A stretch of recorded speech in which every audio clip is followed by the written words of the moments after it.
Shalom Bracha, nous nous retrouvons avec la 4e Mishnah du 2e Pérec. Là encore, nous avons une marloquette entre Beth Shammai et Beth Hillel. Quels sont les sacrifices que l'on peut apporter le jour de Yom Tov? Yom Tov, on a le droit d'égorger pour manger une bête. Est-ce qu'on peut apporter aussi un sacrifice? Généralement, le Shabbat, on ne peut pas apporter de sacrifices qui ne sont pas les sacrifices de l'ensemble de la communauté. C'est-à-dire, on peut apporter le korban tamid, le korban, le sacrifice quotidien, le korban moussaf, les bêtes que l'on doit sacrifier le jour de Shabbat, ou un jour de Rosh Chodesh, ou un jour de Yom Tov, mais on ne pourra pas faire de simples sacrifices le jour de Shabbat. Est-ce que Yom Tov, on pourra faire des sacrifices, étant donné que le jour de Yom Tov, on pourra même manger, donc le korban shlamim? Est-ce qu'on peut sacrifier un korban shlamim pour pouvoir le manger? Le korban ola va être entièrement brûlé pour le misbéach. Est-ce qu'on pourra le sacrifier le jour de Yom Tov? On a le droit d'égorger Yom Tov une bête profane, mais un korban qui est entièrement brûlé, où l'homme n'en profitera pas, est-ce qu'on peut le faire aussi Yom Tov?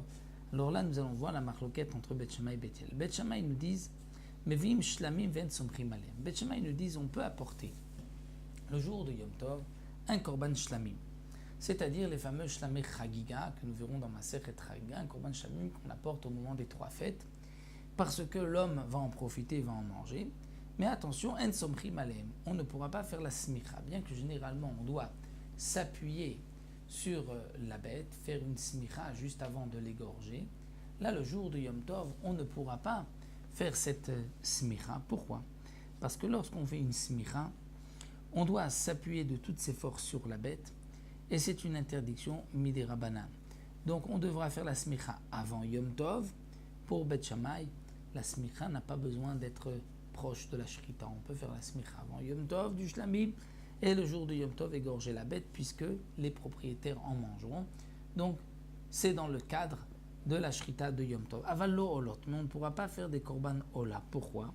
Parce que le korban ola va être entièrement brûlé, et il n'y a donc aucun profit pour les propriétaires. Donc pour Beth Shammai, on ne pourra pas sacrifier de korban olot, à part bien sûr, comme nous l'avons précisé, le korban tamid, le korban moussaf, qui sont aussi des korbanot ola. Ou Beth Hillel omrim mevim shlamim veolot vesomchim alem. Pour Beth Hillel, on pourra apporter le korban shlamim, shlamim chagiga. On pourra aussi apporter un korban ola, c'est-à-dire le ola de la fête. Comme nous verrons dans Masechet Chagiga, on doit apporter au moment des 3 fêtes un korban shlamim, un korban ola.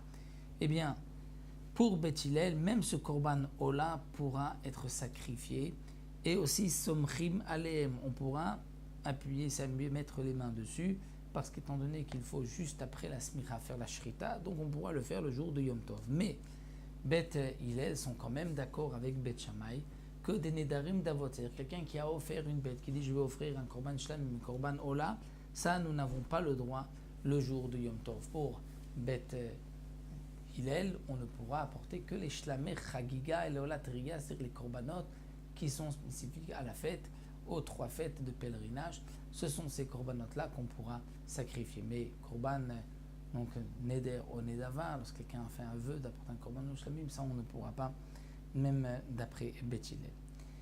Voilà. On terminait la 4e.